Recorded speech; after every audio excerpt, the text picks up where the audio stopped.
feel the power, man of the hour. Got my core ready and the skills to devour. I came to battle, who wanna battle? Spin, now flip it in the battle. Make it launch. Make it launch. I came to wreck you. Yo, I'm launching out. I got the whole world spinning out. Yo, I'm launching out. I got the whole world spinning out.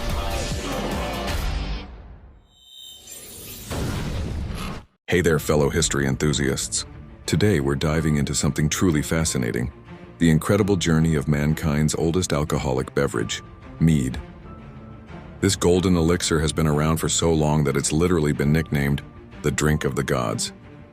Buckle up, because this is part one of our epic three-part series. Let's kick things off around 7000 BCE. Picture this: our ancient ancestors stumbling upon a beehive filled with rainwater. The wild yeast in the air had worked its magic, naturally fermenting the honey water into what would become known as mead. Pretty much every ancient civilization has a story about discovering this magical drink. Talk about a worldwide phenomenon. Fast forward to ancient Egypt around 3000 BCE. The Egyptians weren't just building pyramids, they were actually the first to deliberately craft mead in clay pots. They called it the Tears of Ra, believing it had divine origins. I mean, when your drink is named after the sun god himself, you know it's something special. Now let's hop over to ancient Greece around 1700 BCE. The Greeks took mead to a whole new level, believing it was literally the nectar of the gods. They even had specific vessels called oinocho just for serving this heavenly drink. Greek philosophers would gather in symposiums, sipping mead while discussing life's big questions. Talk about drinking and thinking. Speaking of divine connections, Nordic cultures around 500 BCE had perhaps the most epic mead legend of all. According to their mythology, the mead of poetry was created from the blood of a wise being named Kvasir and mixed with honey. They believed drinking it would turn anyone into a poet or scholar. Now that's what I call a powerful drink. As we wrap up part one of our Mead Timeline, we're setting the stage for the Middle Ages, where Mead's story gets even more interesting. But that's for our next episode.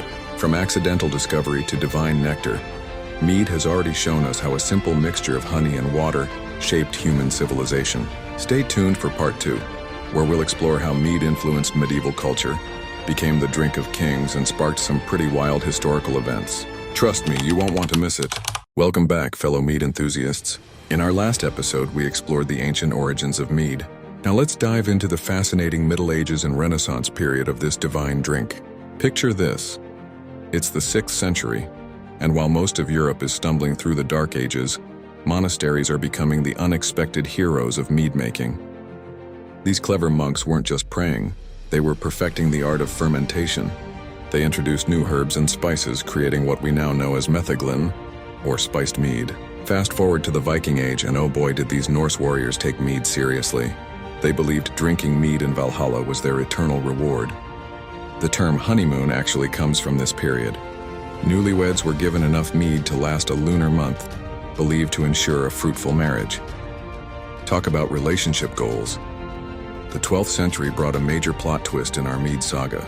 As trade routes expanded, sugar became more available, and wine production increased. Suddenly, mead had some serious competition. But here's where it gets interesting. Mead adapted. In Poland and Russia, they started creating unique variants like Dwojniak and Trojniak, with different honey-to-water ratios. During the Renaissance, mead became a symbol of sophistication. European nobility would show off their wealth by serving elaborate mead concoctions at their feasts. Queen Elizabeth I even had her own royal recipe. Apparently, she liked her mead with rosemary, thyme, and bay leaves. Talk about a royal buzz. But perhaps the most fascinating development came in the 16th century, when the first detailed mead-making manuscripts appeared. These weren't just recipes, they were complete scientific treatises, discussing fermentation temperatures, honey varieties, and aging techniques. One particular manuscript from 1520 even suggested adding egg whites to clarify the mead, a technique still used by some traditionalists today. Stay tuned for our final episode, where we'll explore how mead nearly disappeared in the modern era, only to make an incredible comeback in recent years.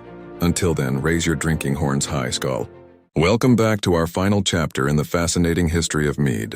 If you've been following our journey through time, you know we've covered quite a bit already. But today we're diving into the most exciting era yet, the evolution of mead from the Middle Ages to modern times. Let's pick up where we left off, around the 1400s. This is when something incredible happened. Monks across Europe began perfecting the art of mead making in their monasteries. These clever folks weren't just praying. They were experimenting with different honey varieties and aging techniques, creating some of the most sophisticated meads ever known. Fast forward to the colonial period in America, where mead played a surprising role. The early settlers brought their mead-making traditions across the Atlantic. But here's the twist. They found themselves in a land absolutely teeming with wild honey. Native American tribes had their own fermented honey drinks, leading to some fascinating cultural exchanges and new mead varieties. Now here's where things get a bit sad. The 1800s saw mead's popularity take a nosedive. Why? The Industrial Revolution made beer and wine production easier and cheaper. Poor mead, once the drink of kings, became nearly forgotten. But don't worry, this story has a happy ending. The 1960s and 70s saw a renaissance in home brewing. And guess what made a comeback? That's right, our friend mead. Modern mead makers started experimenting with bold new flavors. Think chocolate mead, coffee mead, and even chili pepper mead. Today we're living in what many call the mead renaissance. Craft meaderies are popping up everywhere, winning awards and changing people's perceptions of this ancient drink. Modern technology has merged with ancient techniques, creating meads that would make those Viking warriors' jaws drop.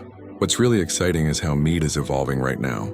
Some mead makers are aging their creations in bourbon barrels. Others are using exotic honeys from around the world. And there's even a movement toward creating session meads, lighter, less alcoholic versions perfect for casual drinking. And here's something to blow your mind. Scientists are now studying historical mead recipes found in ancient manuscripts, using modern technology to recreate drinks that haven't been tasted for centuries.